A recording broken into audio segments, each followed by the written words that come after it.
السلام علیکم ورحمۃ اللہ وبرکاتہ۔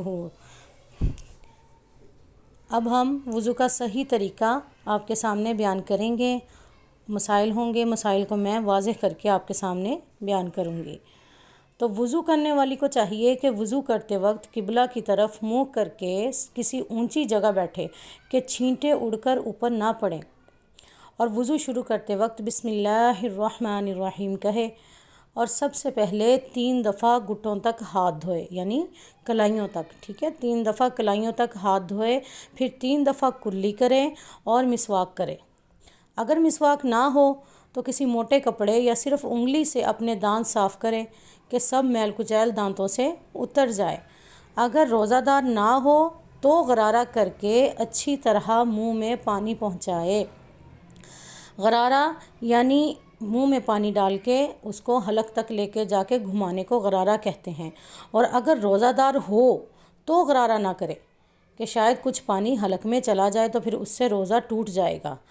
پھر 3 بار ناک میں پانی ڈالے اور بائیں ہاتھ سے ناک کو صاف کر دے، یعنی اس کو چھنک دے۔ لیکن جس کا روزہ ہے وہ جہاں تک نرم نرم گوشت ہے اس سے اوپر پانی نہ لے جائے، کیونکہ ناک سے بھی پانی حلق میں چلا جاتا ہے۔ اگر زیادہ اندر تک کریں گے پانی کو تو وہ حلق میں اتر جائے گا۔ پھر 3 دفعہ منہ دھوئے، سر کے بالوں سے لے کر ٹھوڑی کے نیچے تک، یعنی ماتھے سے لے کے جہاں سے بال سٹارٹ ہوتے ہیں وہاں سے لے کے نیچے ٹھوڑی تک، اور اس کان کی لو سے اس کان کی لو تک، یعنی دوسرے ایک کان کی لو سے دوسرے کان کی لو تک، جہاں سب جگہ پانی پہنچ جائے، اور دونوں ابروؤں کے نیچے بھی پانی پہنچ جائے، ٹھیک ہے۔ ابرو یعنی ہماری آنکھوں کے اوپر جو بال ہوتے ہیں، ٹھیک ہے، وہاں تک اچھی طرح بالوں میں بھی ان ابروؤں کے نیچے بھی پانی پہنچ جائے، دونوں ابروؤں کے نیچے بھی پانی پہنچ جائے، کہیں سوکھا نہ رہے۔ پھر 3 بار داہنا ہاتھ یعنی دائیں والا ہاتھ اپنا کوہنیوں سمیت دھوئے، پھر بایاں ہاتھ کوہنی سمیت تک 3 دفعہ دھوئے، اور ایک ہاتھ کی انگلیوں کو دوسرے ہاتھ کی انگلیوں میں اس طرح ڈال کر خلال کرے کہ دونوں ہاتھ آپس میں مل جائیں، ٹھیک ہے، یعنی دونوں ہاتھوں کو آپس میں، جیسے انگلیاں ہم آپس میں دونوں ہاتھوں کی ڈال لیتے ہیں تو ایسے ڈال کے ہاتھوں کو باندھ لیتے ہیں، تو اس طرح خلال کرے، اور انگوٹھی، چھلا، چوڑی، جو کچھ بھی پہنا ہوا ہے اس کو اچھی طرح ہلا لیا جائے۔ جیسے کان میں ایئرنگ پہنے ہوئے ہیں، ہاتھوں میں چوڑی یا انگوٹھی پہنی ہوئی ہے تو اس کو پانی کے نیچے کر کے ہلا لے، یا کان کے جو ایئرنگ پہنے ہیں اس کو جب منہ دھوئے تو اس کو پانی وہاں تک بھی چلا جاتا ہے، اور اس کو گھما لے تاکہ پانی سے وہ بھی تر ہو جائے۔ اچھا، کہیں ایسی چیزیں پھر اگر سوکھی رہ جائیں گی تو اس سے وضو نہ ہوگا۔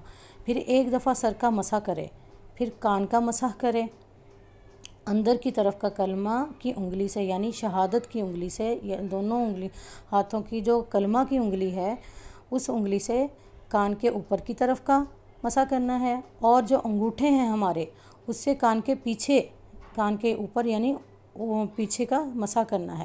پھر انگلیوں کی پشت سے گردن کا مسح کرے، جو ہاتھوں کا بیک ہے اس کی انگلیوں سے گردن کا مسح کرے، لیکن گلے کا مسح نہ کرے کہ یہ برا اور منع ہے۔ کان کے مسح کے لیے نئے پانی لینے کی ضرورت نہیں ہے، سر کے مسح سے جو بچا ہوا پانی ہاتھ سے لگا ہوا ہے وہی کافی ہے۔ اور 3 بار داہنا پاؤں ٹخنے سمیت دھوئے، پھر بایاں پاؤں ٹخنے سمیت دھوئے، ٹخنے سے نیچے اگر کہیں سے کوئی بھی حصہ خشک رہ گیا تو پھر وضو نہ ہوگا۔ یہ 3 دفعہ دھونا ہے، ٹھیک ہے۔ اور بائیں ہاتھ کی چھنگلی سے، چھنگلی کہتے ہیں چھوٹی انگلی کو، ہاتھوں کی چھوٹی انگلی کو، تو چھنگلی سے پیروں کی انگلیوں کا خلال کرے۔ خلال کرنا یعنی پاؤں میں ہر انگلی کے درمیان میں اپنی ہاتھ کی چھوٹی انگلی کو پھیرنا پانی کے آگے رکھ کر، ٹھیک ہے، اس کو کہتے ہیں خلال کرنا۔ تو خلال کرے، اور پھر پیر کی داہنی چھنگلی سے شروع کرے اور بائیں چھنگلی پر ختم کرے۔ یہ وضو کرنے کا طریقہ ہے جو مکمل میں نے آپ کے سامنے بیان کر دیا ہے، لیکن اس میں بعض چیزیں ایسی ہیں کہ اگر اس میں سے ایک بھی چھوٹ جائے یا کچھ کمی رہ جائے تو وضو نہیں ہوتا۔ جیسے پہلے بے وضو تھی اب بھی بے وضو ہی رہے گی، ان چیزوں کا خیال کرنا ہے۔ ایسی چیزوں کو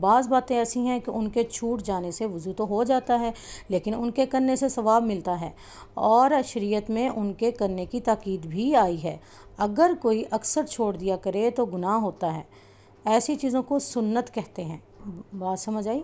ایسی چیزوں کو سنت کہتے ہیں، اور بعض چیزیں ایسی ہیں جن کے کرنے سے تو ثواب ملتا ہے اور نہ کرنے سے کچھ گناہ بھی نہیں ہوتا، اور شروع میں ان کے کرنے کی تاکید بھی نہیں ہے۔ تاکید کس کی ہے؟ سنت کی ہے، ٹھیک ہے نا۔ اگر سنت ہے تو اگر اس کو کر لیا جائے گا تو اس کا ثواب ملے گا، اگر اس کو نہ کیا جائے گا تو اس کا ثواب نہیں ملے گا، ٹھیک ہے۔ لیکن مستقل طور پر اس کو چھوڑ دینا تو وہ اس پر گناہ ملے گا۔